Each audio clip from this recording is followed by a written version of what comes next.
Beaucoup se demandent pourquoi Donald Trump menace l'Iran, mais n'ose pas frapper. La réponse est simple. Elle tient en 4 vérités. Première vérité, les infrastructures militaires iraniennes ne sont plus ce qu'elles étaient. Des bases souterraines, protégées, durcies, abritant des capacités que même les systèmes de défense les plus avancés ne peuvent neutraliser avec certitude. Ils le savent. Et cette incertitude suffit à freiner toute aventure militaire.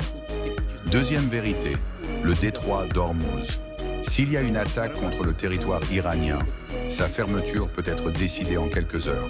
Ce ne serait pas une crise régionale, ce serait un choc immédiat pour l'économie mondiale. Washington en connaît le prix, et il est inacceptable. Troisième vérité, les bases militaires américaines dans la région. En cas d'agression, elles cessent d'être des symboles de puissance et deviennent des cibles légitimes. Cette réalité n'est ni émotionnelle ni idéologique. Elle est stratégique, claire, assumée.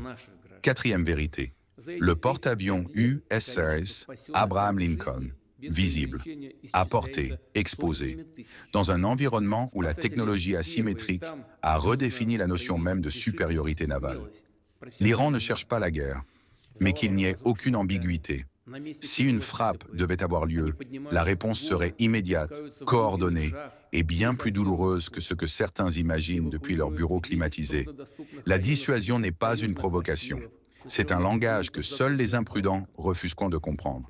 Ceux qui menacent sans agir ne le font pas par retenue morale, mais parce qu'ils ont enfin compris que le prix à payer serait supérieur au gain espéré. Le monde a changé, et l'Iran, comme d'autres, n'est plus une cible facile. Les analyses de Poutine sont-elles vraies ou fausses? Donne ton avis en commentaire et partage.